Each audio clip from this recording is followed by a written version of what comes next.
বাবা কাকে ভোট দিলে? কাকে ভোট দিলে? দেশের ভালোর জন্য যাকে সবাই বাঁচবো, দেশ বাঁচবে। মাই গড, এটা কি বললো? হয়ে গেল আমাদের ভোট দান। আমিও প্রথমবার, আমার প্রথম হচ্ছে বিধানসভা নির্বাচনের ভোট। হয়ে গেছে ভোট। কাকে ভোট দিলে বলো?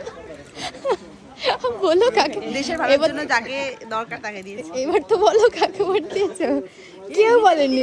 সবার কমপ্লিট। এদিকে আমাদের কাকা এখন খাচ্ছে। ভোট দিয়ে কষ্ট হয়ে গেছে, তাই কাকিমা দিল অয়েল মাখা। ভোট দিয়ে ঘরে ঢুকছো না কেন মা? এখানে বসে কি ভাবছো? চিন্তা করছি কি হবে দেশের। ভালোই হবে। ভাই রেজাল্টটা কবে বের হবে? আজকে বেরলে আর ভালো হতো। রেজাল্টের অপেক্ষায়। আজকে বেরোলে ভালো হতো না বাবা? আজকে বেরলে আর ভালো হতো। আজকে রেজাল্ট বেরোলে ভালো হতো। কালকে হোলি খেলতাম। বাবা কাকে ভোট দিলে? ওয়েদারটা নরম আছে তো। কাকে ভোট দিলে বাবা? যাকে এখন দেওয়া উচিত তাকে ভোট দিলাম। একদম। ও মাই গড, এটা কি বললো? ও মাই গড, কি অ্যানসার দিছে! ও ফাটাই দিছো বাবা তুমি। যাকে দেওয়া উচিত তাকেই তো ভোট দিতে এখন যে জামানা চলছে, যাকে দিলে সবাই বাঁচবো, দেশ বাঁচবে, তাকে দেওয়াটাই বেটার। ও তাকেই দিয়েছি।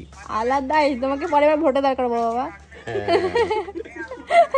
ঘরটা তালা মারার বাইরে বসে আমরা এখন সবাই ডিসাইড করছি যে আমরা কি ঠিক ভোট দিলাম বা ভুল ভোট দিলাম। আশা করি সবাই ঠিকঠাকই ভোট দিয়েছি, তাই তো মা? হ্যাঁ। কবে থেকে ভাবছিলাম যে রয়্যাল মাখা খাবো, ফাইনালি আজকে হ্যাপি ভোট উপলক্ষে রয়্যাল মাখা ফাইনালি পেয়ে গেছি আজকে আমি। কাকে ভোট দিলে জানাও আমাকে কমেন্ট করে। পুরো ডিরেক্টলি না বললেও একটু হিন্ট দাও, আমি বুঝে যাবো।